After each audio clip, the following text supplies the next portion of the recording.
இந்த வீடியோவில் வந்து விலங்குகளின் உறுப்பு மண்டலம் அப்படின்ற ஒரு லெசன் தான் பார்க்க போகிறோம். இது எங்கே இருக்குது அப்படின்னா 9th சயின்ஸில் வந்து கொடுத்துருக்காங்க. 9th சயின்ஸ் புக்கிலேருந்து இருக்குது.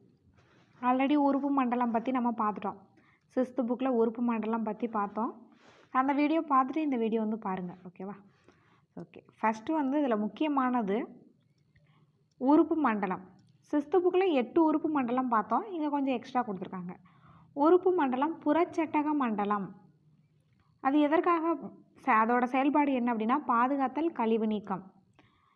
எலும்பு மண்டலம், இதோட செயல்பாடு வந்து ஆதாரம், வடிவம், உடலுக்கு ஒரு அமைப்பை தருதல். எலும்பு மண்டலத்தோட வேலை. தசை மண்டலம் சுருக்குதல், தளர்வு காரணமாக இயங்குதல். அடுத்து நரம்பு மண்டலம் நரம்பு தூண்டுணர்வை கடத்துதல். இரத்த ஓட்ட மண்டலம் சுவாச வாயுக்கள், ஊட்டச்சத்து பொருட்கள், கழிவு பொருட்கள் போன்றவற்றை கடத்துதல். சுவாச மண்டலம் சுவாசத்திற்கு பயன்படுகிறது. செரிமான மண்டலம் செரிமானம், உட்கருகித்தல், மலம் வெளியேற்றுதல். கழிவு நீக்க மண்டலம் நைட்ரஜன் கழிவு பொருளை நீக்குதல். இனப்பெருக்க மண்டலம் பாலின உயிரணு உருவாக்கம் மற்றும் இரண்டாம் பாலின பண்பு வளர்ச்சி. உணர்ச்சி மண்டலம் இது கண், காது, மூக்கு தான். பார்த்தல், நுகர்தல், கேட்டல், சுவைத்தல், தொடுதல். நாளமில்லா சுரப்பி மண்டலம் அனைத்து உறுப்பு மண்டலங்களின் செயல்பாடுகளையும் ஒருங்கிணைத்தல். அனைத்து உறுப்பு மண்டலங்களின் செயல்களையும் ஒருங்கிணைத்தல். அடுத்தது மனிதனின் செரிமான மண்டலம். மனிதனின் செரிமான மண்டலம் கொடுத்துருக்காங்க. இது நமக்கு தேவையில்லை, ஸோ வேண்டாம், இது ஒரு கதையாக தான் கொடுத்துருக்காங்க. அடுத்தது உணவு பாதையின் அமைப்பு. இந்த பற்கள் பற்றி கொடுத்துருக்காங்க. அது கொஞ்சம் முக்கியமான ஒன்று தான், ஓகேவா? ஃபஸ்ட்டு வந்து என்ன சொல்லுவாங்க அப்படின்னா மனிதர்களின் வாழ்நாளில் பற்கள் 2 தொகுப்புகளாக உருவாகிறது. நம்மளோட வாழ்நாளில் பார்த்தோம் அப்படின்னா பல் வந்து 2 தொகுப்புகளாக உருவாகிறது. டீத் தான். முதலில் 20 தற்காலிக பற்கள், இணைப்பற்கள் அல்லது பால் பற்கள் தோன்றுகிறது. முதலில் தோன்றும் பற்கள் 20 தான். மேலே 10, கீழே 10, ஸோ மொத்தம் 20 பற்கள். அதை தான் என்ன சொல்லுவாங்கன்னா இணைப்பற்கள் அல்லது பால் பற்கள் அப்படின்னு சொல்லுவாங்க. பின்னர் இப்பற்களுக்கு பதிலாக இரண்டாம் தொகுப்பில் 32 நிரந்தர பற்கள் தோன்றுகிறது. அதில் பார்த்தோம் அப்படின்னா மேலே 16 பல், கீழே 16 பல், டோட்டலாக 32 பல். இதை என்ன சொல்லுவாங்க அப்படின்னா கலப்பு பல் வரிசை. அது வந்து நிரந்தரமான பற்கள். ஒரு தாடைக்கு 16 வீதம் இருக்கும். ஓகே, அவ்வளோதான். ஒவ்வொரு பல்லும் ஒரு வேரினை கொண்டு ஈறுகளில் பொருத்தப்பட்டுள்ளது. அடுத்தது வெட்டுப்பற்கள், கோரை பற்கள், முன்கடை பற்கள் மற்றும் பின்கடை பற்கள்.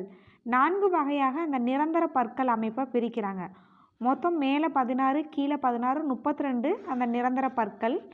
அதை வந்து 4 வகையாக பிரிக்கிறாங்க. ஒன்று வந்து வெட்டுப்பற்கள், அடுத்தது கோரை பற்கள், முன் கடைவாய் பற்கள், பின் கடைவாய் பற்கள். அது ஒரு டேப்லெட் காலம் மாட்டி கொடுத்துருக்காங்க. வெட்டுப்பற்களின் எண்ணிக்கை 8. வெட்டுப்பற்கள் மொத்தம் 8. அதோட பணி வந்து வெட்டவும் கடிக்கவும். அடுத்தது கோரை பற்கள், அதோட பற்களின் எண்ணிக்கை பார்த்தோம் அப்படின்னா 4 தான். கிழிக்கவும் துளையிடவும். முன்கடை பற்கள் 8, நசுக்கவும் அரைக்கவும். பின் கடை பற்கள் அதே தான், நசுக்கவும் அரைக்கவும் ப்ளஸ் மெல்லவும் வந்து வரும். இதில் வந்து 12 பற்கள் வந்து இருக்குது பின் கடை பற்களில். ஓகே, இது ஒன் டைம் எக்ஸாமில் கேட்டிருந்தாங்க. இந்த இதை வந்து கொடுத்து அந்த பால் பற்கள் பற்றி கேட்டிருந்தாங்க. ஸோ இந்த லெசன்லேருந்து 2 கொஸ்டின் கேட்டிருக்காங்க இதுக்கு முன்னாடி, ஓகேவா? இப்போது 2023 இதுலேருந்து ஒரு கொஸ்டின் கேட்டிருக்காங்க. ஸோ அந்த கொஸ்டினும் நான் சொல்லிடுறேன். அது பாக்ஸில் இருந்து தான் கேட்டிருக்காங்க. ஓகே, இதில் பார்த்தோம் அப்படின்னா இந்த பால் பற்கள் அதில் பார்த்தீங்கன்னா மேல் தடை கீழ் தடைன்னு சொல்லுவோம்ல, அதான் பால் பற்கள் 2:1:2ன்னு சொல்லுவோம். Divided by 2:1:2. அப்போ மொத்தமாக 20 பற்கள். அடுத்தது நிரந்தர பற்கள். அடுத்தது நம்ம என்ன பார்க்க போகிறோம் அப்படின்னா நிரந்தர பற்கள். அதுவும் அதே தான், 2:1:2:3 டிவைடட் பை 2:1:2:3. மொத்தம் 32 பற்கள். ஓகே, அடுத்தது இதில் முக்கியமானது அப்படின்னா வேண்டாம் எதுவும். உமிழ்நீர் சுரப்பிகள் என்னென்ன அப்படின்னா மேலெண்ண சுரப்பி, நாவடி சுரப்பி, கீழ் மற்றும் கீழ்த்தடை சுரப்பி இருக்குது. உமிழ்நீரில் காணப்படும் டயலின் அமிலேஸ் என்ற நொதி ஸ்டார்ச்சை மால்டோஸாக மாற்றுகிறது. கூட்டு சர்க்கரையை இரட்டை சர்க்கரையாக மாற்றுகிறது. உமிழ்நீரில் உள்ள அந்த அமிலேஸ் டயலின் அப்படின்னு சொல்லுவாங்க. அமிலேஸ் அப்படின்ற ஒரு நொதி கூட்டு சர்க்கரையை இரட்டை சர்க்கரையாக மாற்றுகிறது. ஓகே, அடுத்தது உணவு குழல். அதோட நீளம் பார்த்திங்கன்னா 22 சென்டிமீட்டர் நீளமுடைய தசைப்படல குழல். எது அப்படின்னா உணவு குழல் 22 சென்டிமீட்டர் கொண்டது. அடுத்து இரைப்பை வந்து ஜே போன்ற வடிவத்தில் காணப்படுகிறது. இரைப்பை ஜே போன்ற வடிவத்தில் காணப்படுகிறது. இரைப்பையில் உள்ள இரைப்பை நீர் மற்றும் அரைக்கப்பட்ட உணவு இரைப்பையில் உள்ள இரைப்பை நீர் மற்றும் அரைக்கப்பட்ட உணவும் சேர்ந்து உணவு கவளமானது அரை செரிமான நிலையில் மாற்றி அமைப்பது இரைப்பை பாகு என அழைக்கப்படுகிறது. இரைப்பை பாகு என அழைக்கப்படுகிறது.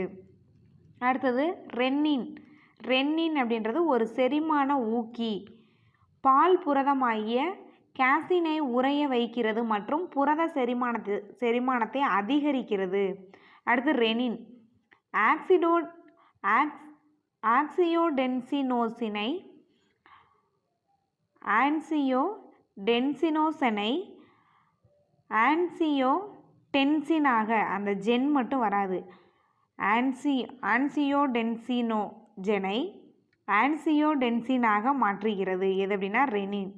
அந்த ஜென் அப்படின்றது இல்லை, அவ்வளோதான். மற்றும் சிறுநீரக வடிநீர்மத்தில் இருந்து நீரையும் சோடியத்தையும் சீராக உறிஞ்ச செய்கிறது. எது அப்படின்னா ரெனின். ஓகே, அடுத்தது இதில் முக்கியமானது அப்படின்னா அந்த சிறுகுடல். உணவு கால்வாயில் மிக நீளமான பகுதி சிறுகுடல். உணவு கால்வாயில் மிக நீளமானது சிறுகுடல். 5 to 7 மீட்டர் நீளம் கொண்டது. இதை வந்து 3 தான் பிரிக்கிறாங்க. முன் சிறுகுடல், நடு சிறுகுடல், பின் சிறுகுடல். முன் சிறுகுடல் என்ன சொல்கிறோம் அப்படின்னா டியோட்டினம் அப்படின்னு சொல்கிறாங்க. நடு சிறுகுடலை வந்து ஜூசினம். பின் சிறுகுடல் வந்து இலியம். இதில் முன் சிறுகுடல் பார்த்திங்கன்னா சி வடிவில் உள்ளது. ஓகே, அடுத்து ஒரு பாக்ஸ் கொஷின் பார்க்கலாம். இந்த கொஷின் தான் இப்போ ரீசெண்டாக நடந்த எக்ஸாமில் கேட்டிருக்காங்க. 2023 அக்டோபர்னு நினைக்கிறேன். ஆமாம், லாஸ்ட்டாக நடந்த எக்ஸாமில் இந்த கொஷின் தான். இப்போ 2023 ரீசெண்ட் டைமில் கேட்ட ஒரு கொஷின் தான் இது. என்ன கேட்டிருந்தாங்கன்னா இரைப்பை சார் உடற்செயலியலின் தந்தை. நம்ம வீடியோ போட்டிருக்கோம், கொஸ்டின் பேப்பருக்கு வீடியோ போட்டிருக்கோம் பாருங்கள். அதில் இந்த கொஸ்டின் இருக்கும். இரைப்பை சார் உடற்செயலியலின் தந்தை வில்லியம் பியூமாண்ட் என்பவர் இரைப்பை சார் உடற்செயலியலின் தந்தை.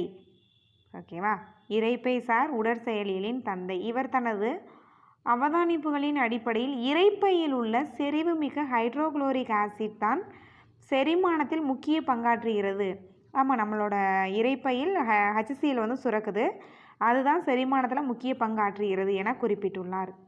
ஓகே, அடுத்தது உடலில் காணப்படும் மிகப்பெரிய செரிமான சுரப்பி தான் கல்லீரல்.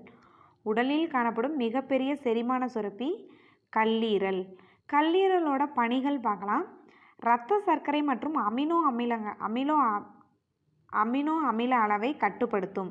இரத்த சர்க்கரை மற்றும் அமினோ அமில அளவை கட்டுப்படுத்துதல், கருவில் சிவப்பு இரத்த அணுக்களை உருவாக்குதல், இரத்தம் உறைதலுக்கு பயன்படும் பைப்ரினோஜன் மற்றும் புரோத்ராமின் ஆகியவற்றை உருவாக்குதல், இரத்த சிவப்பு அணுக்களை அழித்தல், இரும்பு, தாமிரம், விட்டமின் A மற்றும் D ஆகியவற்றை சேமித்து வைத்தல், ஹெப்பாரினை உருவாக்குதல், நச்சுக்கள் மற்றும் உலோக நச்சினை வெளியேற்றுதல், மருந்து பொருட்கள் மற்றும் ஆல்காக்களின் நச்சுத்தன்மையை நீக்குதல். ஸோ இதெல்லாமே கல்லீரலோட பணி. அடுத்தது நம்ம என்ன பார்க்க போகிறோம் அப்படின்னா கணையம். இது பிளவுபட்ட இலை போன்ற அமைப்பை உடைய சுரப்பி ஆகும். இதில் பார்த்தீங்க அப்படின்னா கணையமானது நாளமுள்ள சுரப்பியாகவும் நாளம் இல்லாத சுரப்பியாகவும் செயல்படும். ரெண்டுமேவாகவும் இருக்கும். கணையம் வந்து நாளமுள்ள சுரப்பியாகவும் செயல்படும், நாளம் இல்லாத சுரப்பியாகவும் செயல்படும். அடுத்தது ஒரு பாக்ஸ் இருக்குது. என்ன அப்படின்னா செரிமான மண்டலத்தின் மிக நீளமான பகுதி சிறுகுடல். 5 மீட்டர் நீளமுடையது. ஆனால் தடித்த குழாயான பெருங்குடல் 1.5 மீட்டர், ரொம்ப குறைவு தான். ஆனால் செரிமான மண்டலத்தின் மிக நீளமானது சிறுகுடல், 5 மீட்டர் நீளமுடையது. 5 மீட்டர் நீளமுடையது. ஓகே, அதே மாதிரி பெருங்குடலும் 3 தான் பிரிக்கிறாங்க. பெருங்குடலோட நீளம் வந்து 1.5 தான். இது 3 பகுதிகளை கொண்டது. என்ன அப்படின்னா முன் பெருங்குடல், பெருங்குடல், மலக்குடல். முன் பெருங்குடலை வந்து சீக்கம் அப்படின்னு சொல்கிறோம். பெருங்குடலை வந்து கோலன் அப்படின்னும், அடுத்து மலக்குடலை வந்து ரெக்டம் அப்படின்னு சொல்கிறாங்க. அடுத்தது மனித கழிவு நீக்க மண்டலம். மனித கழிவு நீக்க மண்டலம், அதை பற்றி பார்க்கலாம். இதில் வந்து யூரியா மனிதனின் பிரதான கழிவு நீக்க பொருளாகும். யூரியா மனிதனின் பிரதான கழிவு நீக்க பொருள். யூரியா வந்து மனிதனின் பிரதான கழிவு நீக்க பொருளாகும். ஓகே, அடுத்தது தோல் பார்க்கலாம். தோலானது உடலை மூடியிருக்கும் வெளிப்புற பகுதி. முதிர்ச்சி அடைந்த மனிதனின் உடலில் 15% தோல் இருக்குது.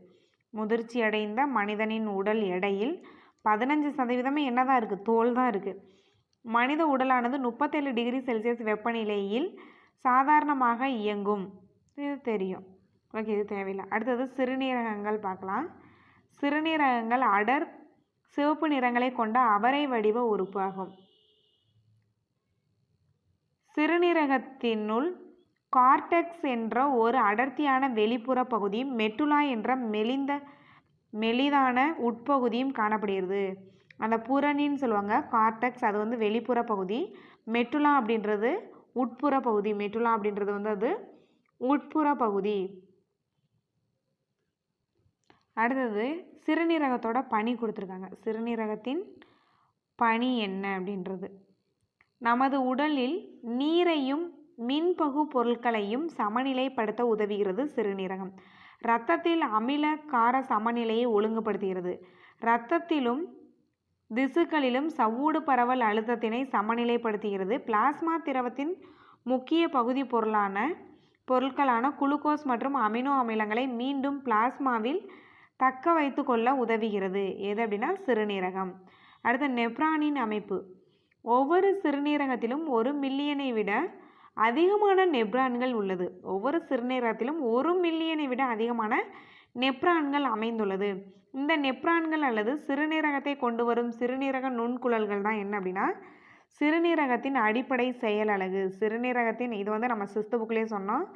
சிறுநீரகத்தின் அடிப்படை செயல் அலகு வந்து நெப்ரான். நரம்பு மண்டலத்துக்கு நியூரான் அப்படின்னு எழுதிக்கங்க அப்படின்னு நான் 6th புக்லேயே சொல்லியிருப்பேன்.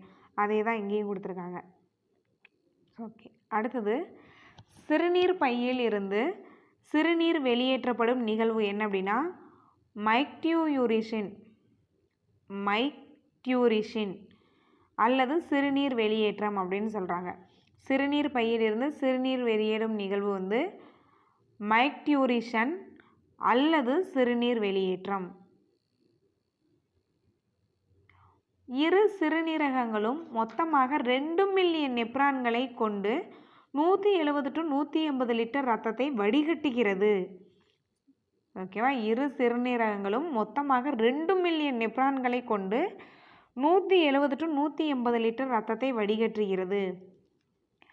சிறுநீரகங்கள் பார்த்திங்கன்னா இரத்த அளவில் 99% அளவை மீண்டும் உறிஞ்சிக்கொண்டு மீள வழங்குகின்றன. இரத்தத்தில் உள்ள 1% மட்டும்தான் வடிகட்டப்பட்டு சிறுநீராக மாறுகிறது. ஓகேவா? 99% உறிஞ்சப்படுகிறது, 1% தான் வந்து வெளியேற்றப்படுகிறது. முதல் சிறுநீரக மாற்றம் 1954ஆம் ஆண்டில் பாஸ்டன் என்ற நகரத்தில் உள்ள பீட்டர் ஃபென்ட் ஃப்ரீகாம் என்ற மருத்துவமனையில் ஜோசப் இ. முர்ரே என்ற மருத்துவரும் அவங்களோட சக ஊழியருமான ரொனால்டு மற்றும் ரிச்சர்ட் ஹெரிக் ஐயன் எல்லாரும் சேர்ந்து ஒத்த பண்புடைய இரட்டையர்களுக்கிடையே முதல் முறையாக வெற்றிகரமாக சிறுநீரக மாற்றத்தை செய்தனர். சிறுநீரகத்தை பெற்றுக்கொண்ட ரிச்சர்ட் ஹெரிக் 8 ஆண்டுகளுக்கு பிறகு 8 ஆண்டுகள் வரைய வாழ்ந்திருக்காரு. அதன் பிறகு காலமானார். அடுத்தது மனித இனப்பெருக்க மண்டலம். மனித இனப்பெருக்க மண்டலம் பற்றி கொடுத்துருக்காங்க. இதில் பார்த்தோம் அப்படின்னா முக்கியமானது மட்டும் பார்க்கலாம்.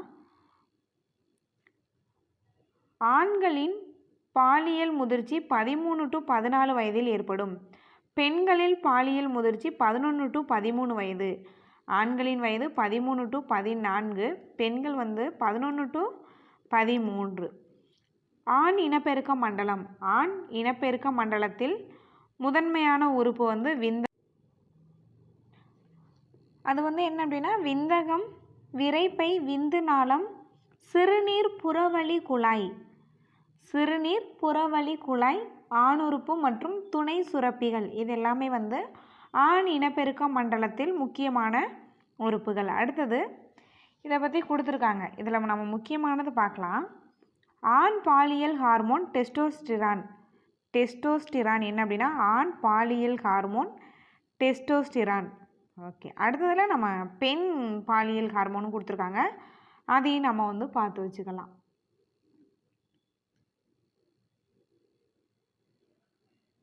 ஓகே, அடுத்தது நம்ம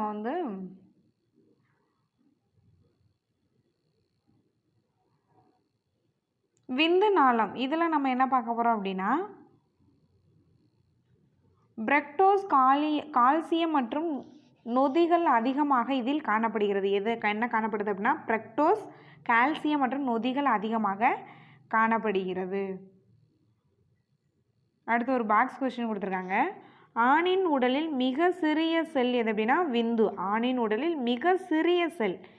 ஒரு சாதாரண ஆணின் வாழ்நாளில் 500 பில்லியன் விந்தணுக்கள் உருவாகிறது. 500 பில்லியன் விந்தணுக்கள் உருவாகிறது. இவ்வாறாக விந்தணுவை உருவாக்கும் செயலுக்கு என்ன பேர் அப்படின்னா விந்தணுவாக்கம்,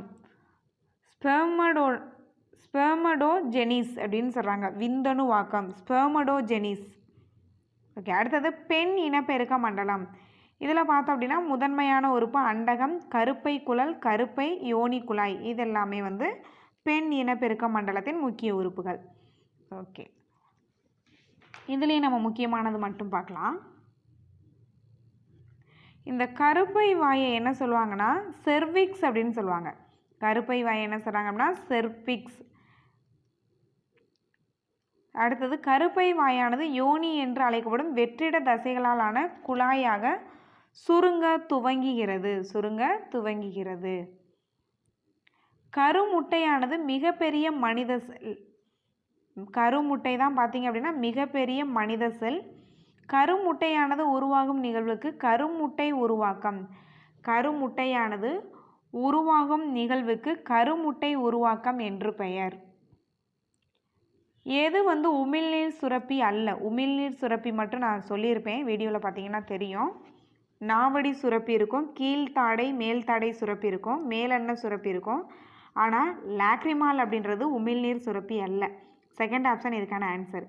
மனித இரைப்பையில் பெரும்பாலும் செரிப்பவை புரோட்டீன், புரதங்கள். மனித இரைப்பையில் பெரும்பாலும் செரிப்பவை, ஈஸியாக செரிப்பவை எது அப்படின்னா புரதங்கள் தான். மூச்சுக்குழலின் துளைக்குள் உணவானது நுழைவதை தடுப்பது. இது மூச்சுக்குழலுக்குள்ளே உணவு போயிடுச்சுன்னா அது ரொம்ப ஆபத்தை ஏற்படுத்தும். ஸோ அதை தடுக்கிறது என்ன அப்படின்னா குரல் வளை மூடி. இது நமக்கு 6th புக்லேயே இந்த கொஸ்டின் இருந்துச்சு. அங்கேயும் நான் முக்கியமான கொஸ்டின் தான் சொன்னேன். குரல் வளை மூடி.